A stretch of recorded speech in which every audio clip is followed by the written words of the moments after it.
Lo que son los órganos vestigiales. Son estructuras que, según los evolucionistas, son vestigios de nuestros antepasados y que también dice que son inútiles. Pero hoy se ha comprobado que el hecho de que no sepamos exactamente cuál es la función de todos esos órganos no quiere decir que sean inútiles. Decían que son los restos de estructuras de algún ancestro, que son los órganos que son inútiles, y daban un ejemplo como el coxis, que era de un ancestro y que no tenía ninguna función. Ajá, pero sí la tiene. Sí, claro, tiene una función dentro de él. Es más, mire, una de las grandes patologías es cuando hay espina dorsal bífida, es decir, que se bifurca, ¿no? Eso trae unas complicaciones tremendas, o sea, aquí el diseño, y decían que era el reducto de la cola, no sirve para nada, pero pues esos son argumentos antiguos. Rubén iba a aportar algo, creo que de eso. Sí. Esa huella dice que también hay otros vestigios como la muela del juicio, también existen otros como la piel de gallina. Se dice que antiguamente el hombre, dicen esos evolucionistas, que el hombre cuando tenía miedo colocaba la piel de gallina y el vello pues hacía ver más grande. Ok, bueno, pues básicamente pues ya hemos dado ejemplos y cabe enfatizar de que ya pensamos, y bueno, no mucho tiempo, hace 10, 20 años atrás, pues como usted lo decían, aún existen en los libros de colegios de primaria y bachillerato que pues tienen cosas que ya hoy en día pues por la tecnología ya todo ha cambiado. Entonces, pues básicamente, como decían, el hueso del coxis, decía, hace 100 años decían que, o sea, sacaron una lista como de 180 estructuras que básicamente ellos decían, esto no sirve para nada, estos son inútiles. Pero, por ejemplo, tenemos como que el apéndice. El apéndice es algo muy pequeño y que básicamente hoy en día se sabe que cuando extirpamos este apéndice, dice que una persona ya es más susceptible a la leucemia y unas enfermedades, cáncer de colon, o sea, básicamente hoy sabemos que es fundamental. Y creo que no de aquí a más de 20, 30 años vamos a saber cosas increíbles jamás pensadas. Sí. Eso. Sí, pero eso. Mira que con respecto a eso del apéndice, inclusive en la actualidad uno le comenta a personas y las personas dicen como, no, pero pues yo no tengo apéndice y mira acá estoy y no pasa nada, ¿sí? Entonces existe como ese tipo de desinformación en la que con muchos otros órganos dicen, no, pues no tengo vesícula y acá estoy. Cada quien quiere mostrar las cosas como le parece, ¿no? Estamos en una época de, como dicen, la infodemia, ¿no? Entonces sale una noticia y cada uno lo muestra a su favor. Entonces yo tengo dos formas de verlo. Me lo quitaron y seguí vivo, si ve que no se necesitaba, o más bien al contrario, el apéndice te salvó la vida, porque es una de las fuentes de inmunoglobulina A, que es una de las defensas del organismo. El apéndice da la vida por ti, ¿sí? Y realmente muchísimas veces hemos estado expuestos a una cantidad de microorganismos, todas las veces que nos han dado diarreas y demás, el apéndice se pone en actividad para tratar precisamente de evitar que nos suceda algo más dañino, ¿sí? Y hace todo mejor dicho, un esfuerzo por salvar la vida y muchas veces lo hace. Ya llega un momento en que tiene que superarse y termina incluso con el peritoneo, todo el organismo tratando de salvar, ¿sí? Y en su momento dicen, no, pues ya lo sacamos porque se inflamó y perdió todo, perdió su vida por precisamente preservarle la vida a la persona. Pero quedan algunas secuelas, sí quedan algunas, la persona no lo detecta, pero obviamente el organismo trata de compensar algo de eso, pero yo no puedo decir que es inservible.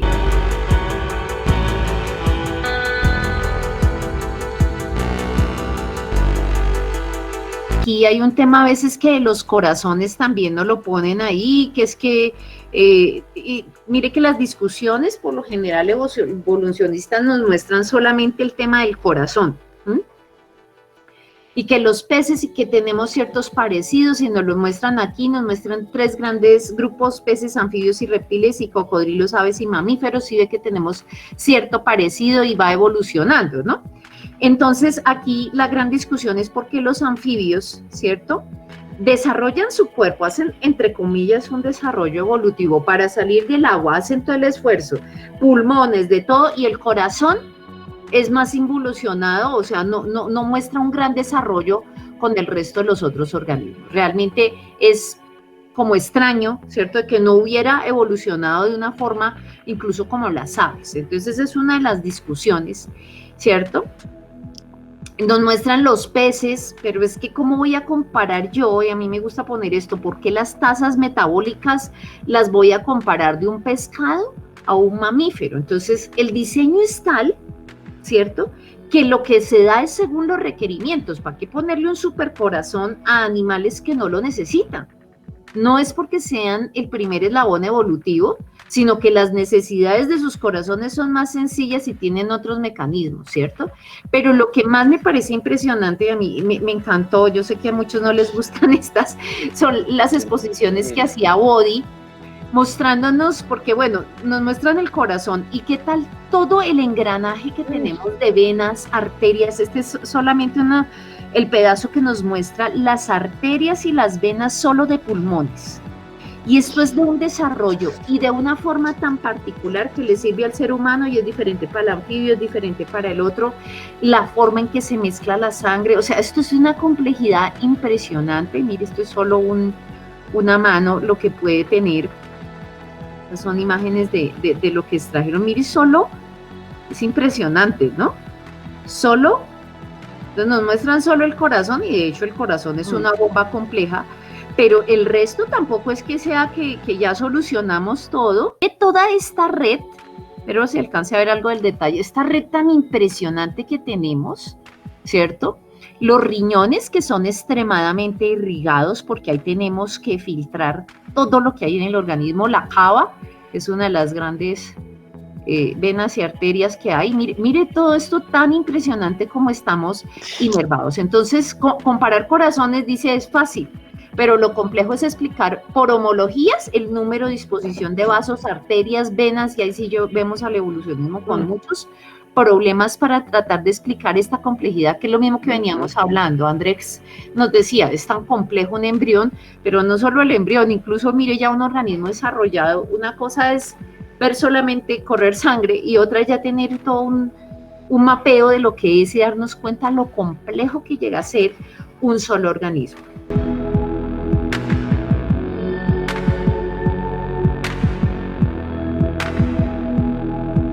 Entonces, ya concluyendo este pedacito, donde decían, órganos vestigiales, como ustedes lo dijeron, sin utilidad aparente, entonces que para qué tiene un topo los ojos. Otros, ¿cierto? Mire otra que esta no la hemos comentado, hay algunos que han hablado de los rudimentarios, ¿cierto?, que no necesariamente son vestigio, sino que es el incipiente órgano naciente. Esa es otra postura, ¿sí? Tiene unos los que dicen, es que fue un órgano que usamos y ya no sirve para nada y se perdió, y se va perdiendo y nos quedan los reductos o los reflejos, ¿sí? Como aquí nos estaba contando su compañero Rubén, nos quedó un reflejo de los antepasados. Perdón, esa es una.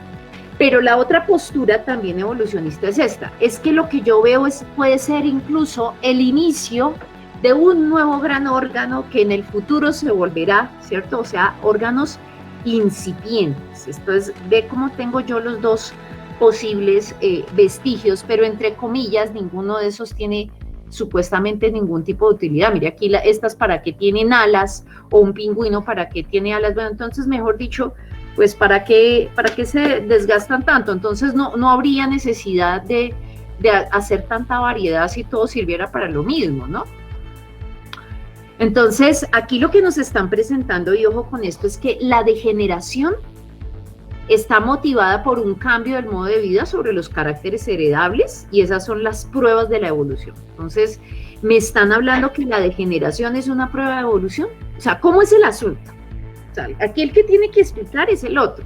La degeneración es prueba de evolución, no se supone que es la evolución la que es prueba, o de que se suceden nuevos cambios? ¿Es involución o es complejidad? O sea, eso es contradictorio, ¿cierto? El hecho de decir que tengo órganos degenerando, no los tengo, es más bien evolucionando desde el punto de vista incluso filosófico y de pensamiento. Esto ya dice uno, bueno, pero ¿para dónde van? ¿Sí?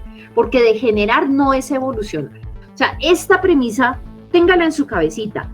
Degenerar no es evolucionar. Entonces, me tratan de sustentar un argumento aparte, a partir de degeneraciones.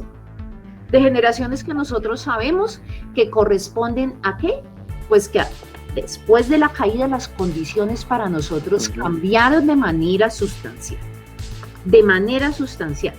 Pero degenerar no es evolucionar. Entonces, no tiene lógica, ¿sí? Desde ese punto de vista. Y nos mostraban muchos de estos ejemplos, ¿cierto? Las famosas serpientes con patas.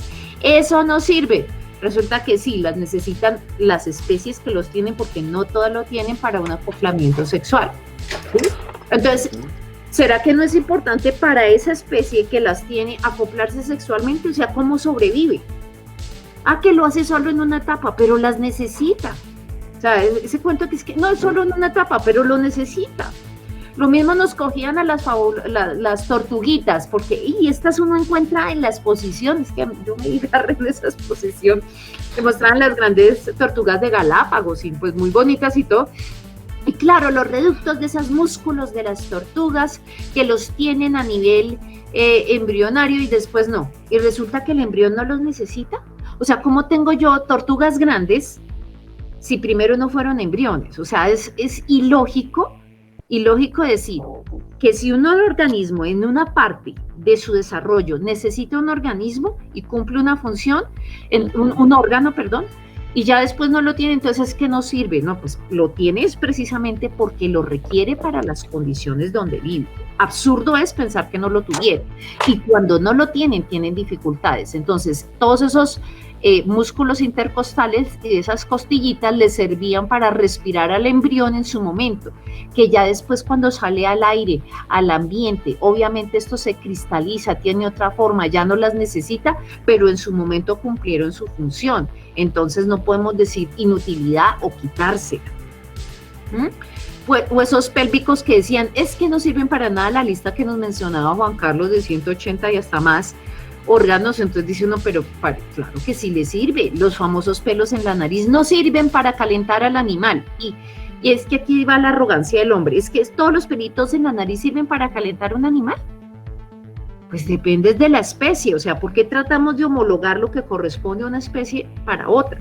En este caso no iba a cumplir una función, obviamente una ballena es un animal muy grande y no iba a calentar al animal o darle las condiciones al cetáceo o al mamífero o al que sea, pero sí sirve, mire, para localizar cambios de presión, para ubicarse, es como el radar, pin, pin, pin. Entonces imagínese que no los tuviera. Imagínese que usted no tuviera los pelitos de sus oídos o de su nariz, los que dicen, ay, pero es que eso no sirve, eso no sirve. Cuando las personas tienen enfermedades se dan cuenta de lo importante que era.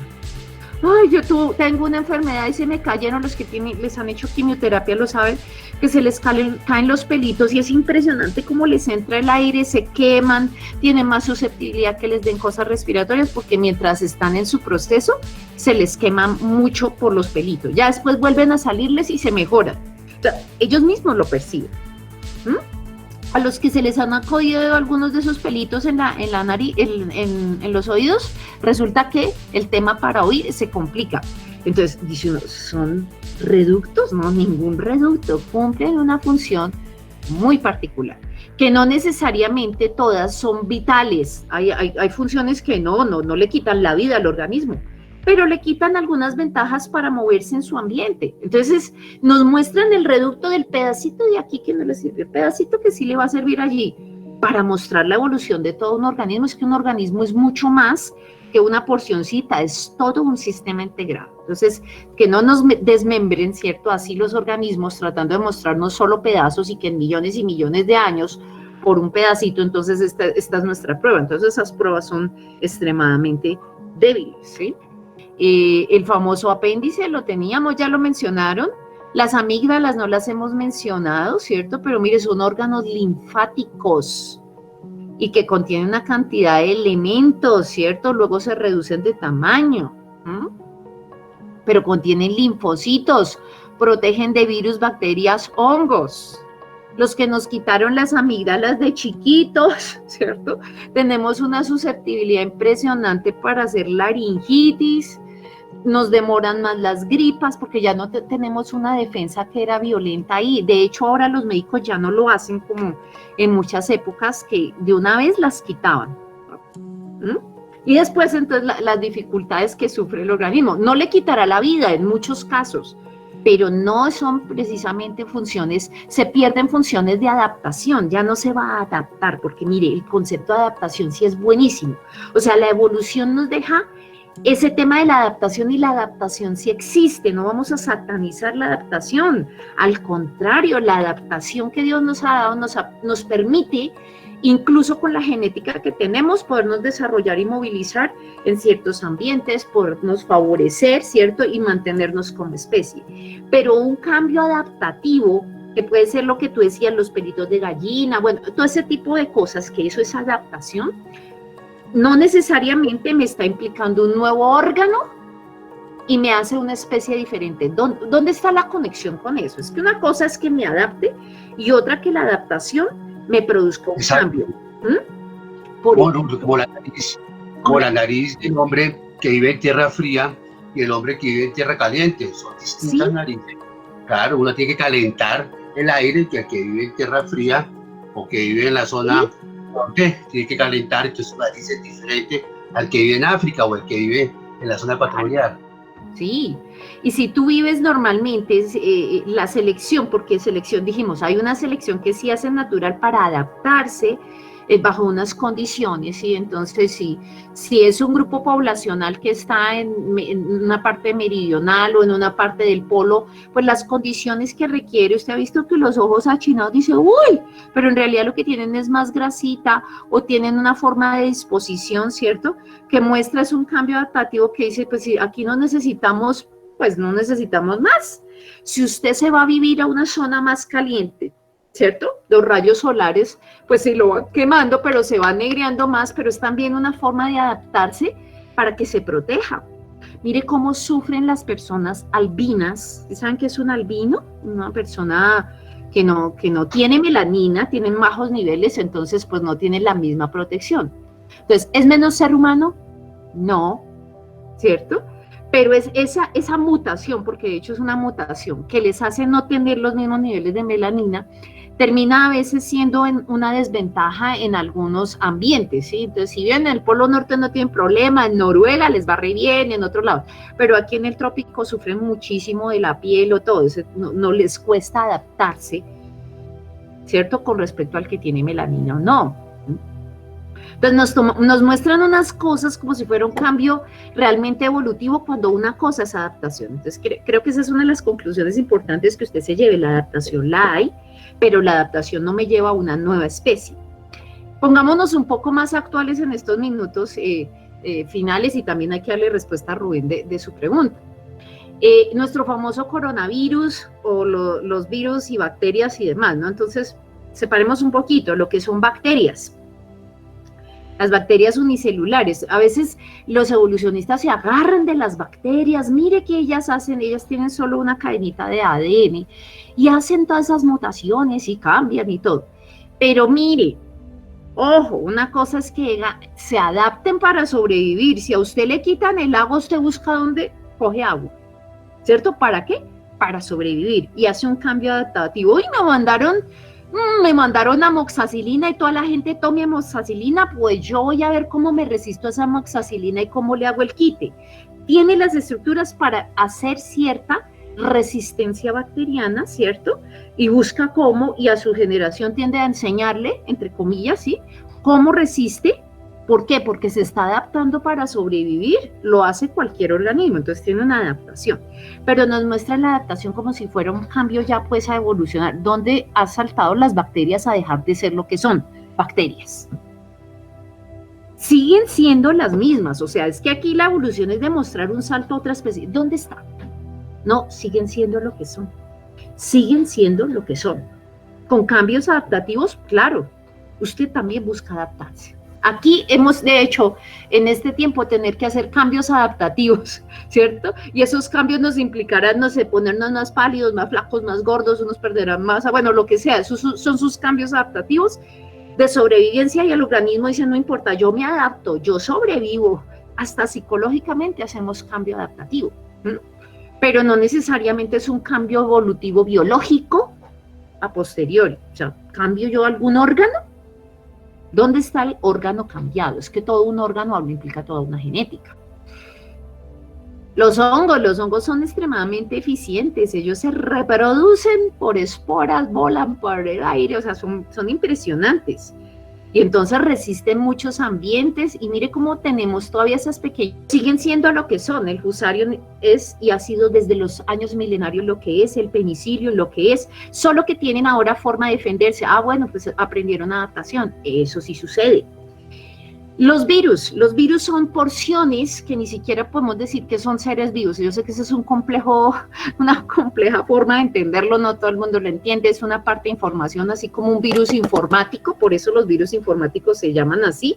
Si no tiene archivos, pues no se reproduce, si no abres el archivo, no se reproduce, pero necesitan tener un huésped de información para colarse y pasar de intrusos, y cuando nuestra cadenita que decíamos, el RNA, lee, piensa que es alguien de sí mismo y hace una copia de eso con error, ¿sí? Eso es lo que hacen normalmente los virus, y por eso es tan difícil controlarlos.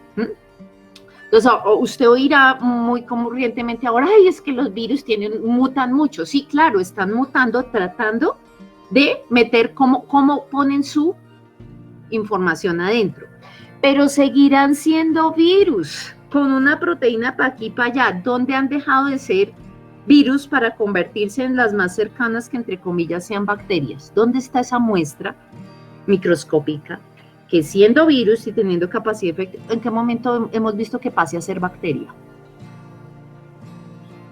Desde épocas milenarias tenemos virus, desde épocas milenarias tenemos bacterias, la mayoría de ellas con muy buenas funciones.